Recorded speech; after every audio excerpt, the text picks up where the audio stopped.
Hi friends, ఒక life truth ఏంటంటే గణితంలో ఏ విధంగా అయితే ప్రశ్న జవాబులు ఉన్నాయో గణితంలో లెక్కలు ఉంటాయి కదా. అలానే మనము కూడా మన జీవితాన్ని ఒక గణితం ప్రాబ్లంగా తీసుకున్నట్టయితే ఎలా అంటే పిల్లలు పుట్టినప్పటి నుంచి 30 సంవత్సరాల లోపులో అంటే అప్పటి నుంచి ఇప్పటి వరకు వాళ్ళకు మనం ఎంత ఖర్చు చేశాము, మన ప్రేమను ఎంత పెట్టాము, వాళ్ళు తిరిగి మనకి ఏమి పెడుతున్నారు అనే దాన్ని మనం బేరీజు వేసుకుంటే ఆలోచించినట్టయితే ప్రతి తల్లిదండ్రులు కూడా మన ఆస్తి ఏమవుతుంది, మన ఆస్తి ఏమనుకుంటాం. మనం చిన్నగా ఉన్నప్పుడు పిల్లలను పెంచేటప్పుడు ఏ డబ్బే ఉంది, ఇక నా కొడుకు నా బిడ్డనే నాకు అంతా ఆస్తి అనుకుంటాం. అవునా కదా? మరి మన జీవితానికి ఏమి జరుగుతుంది లాస్ట్కు? ఆ ప్రేమ అనుబంధాలే దూరంగా పోయి మన ఆస్తి హరించుకుపోతుంది. మరి మనకు జరిగే కార్యక్రమాలు, మన పనులన్నీ ఎవరు చేస్తూ ఉన్నారు?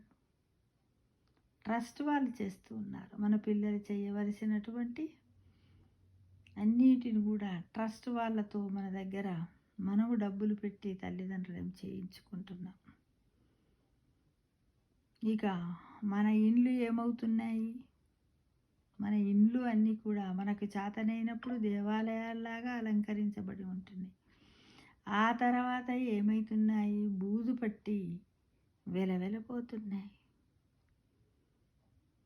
మనము పాఠశాలకు మన పిల్లలు వెళ్ళినప్పుడు చాలా సంతోషపడేవాళ్ళం. నా కొడుకు ఇలా స్కూల్కి పోతున్నాడు, నా కొడుకు ఇలా ఏబిసిడీలు వచ్చాయి, నా కొడుకు ఇలా సామెత వచ్చింది, ఇలా పద్యం చెప్పాడంటూ పక్కింటోళ్ళతో, ఎదురింటోళ్ళతో, చుట్టాలతో చెప్పుకొని ఆనందపడేవాళ్ళం. మన రాజ్యాంగం ఏమని చెప్పింది? మన రాజ్యాంగం ఏమవుతుంది? మన రాజ్యాంగం ఏమన్నది? అన్ని హక్కులు ఇచ్చింది. ఎలా? తల్లిదండ్రులను చూడని వాళ్ళకు శిక్ష అని కూడా ఇచ్చింది.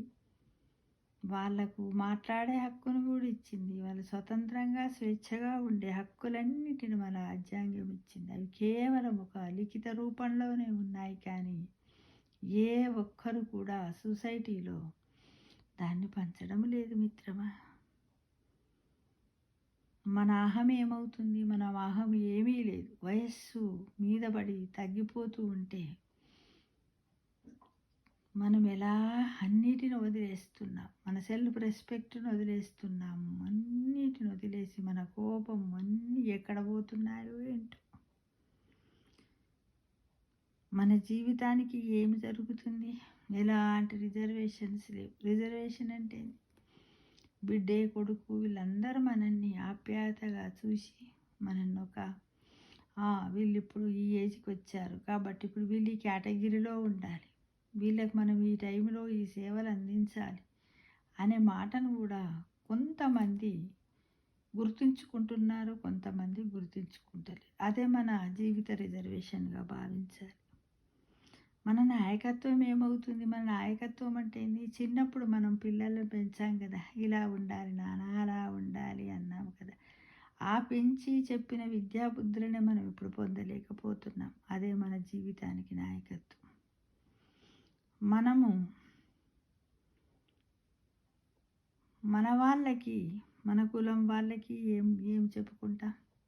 నా కొడుకు బాగా చూస్తున్నాడు, ఫోన్ చెయ్యకున్నా, వారానికి ఒకసారి పలకరించకున్నా, రోజు చేస్తున్నాడు, వాడు బిజీగా ఉంటాడు అని ఎన్నెన్నో అబద్ధాలు చెప్తూ ఉన్నాం. అంటే మనము మన పిల్లల యొక్క గౌరవ మర్యాదలను సొసైటీలో ఆనందంగా పెంచుతున్నాము, కానీ వాళ్ళు మనల్ని మానసికంగా వాళ్ళ స్వార్థ బుద్ధితో మనల్ని బాధ పెడుతూనే ఉన్నారు. మన స్వార్థ బుద్ధికి ఎప్పుడైనా ఏమైనా పరిష్కారం దొరుకుతుందంటారా? తప్పకుండా దొరుకుతుందని నేను అనుకుంటున్నాను. ఎలా అంటే ఈ వీడియో చూసిన తర్వాత ప్రతి ఒక్కరు కూడా తల్లిదండ్రులను, మీ బిజీ ఉంటుంది, పలకరించండి. మందులు వేసుకున్నావా, బాగున్నావా, తిన్నావా, పన్నావా, ఎలా ఉన్నావమ్మా, ఏంటి అని అడగండి. సంపాదన లేని తల్లిదండ్రులు ఉన్నట్టయితే మీలో భగవంతుడు ఏం చెప్తాడు? నీ సంపాదనలో 10% నాకు ఖర్చు చెయ్యి అంటాడు. ఆ భగవంతుడికి ఇచ్చిన ఆ రూ. 10 నుండి రూ. 8 తల్లిదండ్రులకు పెట్టండి. భగవంతుడు సంతోషిస్తాడు. ఎందుకంటే ఈ రోజుల్లో అందరికీ ఆర్థికంగా పెన్షన్స్ అవి ఇవి లేక ఇబ్బంది పడతారు.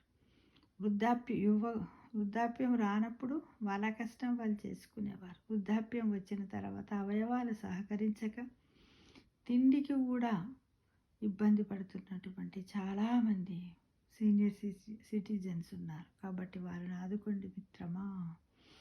నేటి యువకులకు నేను ఇదే మీ పేరెంట్స్ డే చేస్తారు కదా, ఆ పేరెంట్స్ డేకి ఒక గిఫ్ట్ లాగా ఈ వీడియోని ఇస్తున్నాను.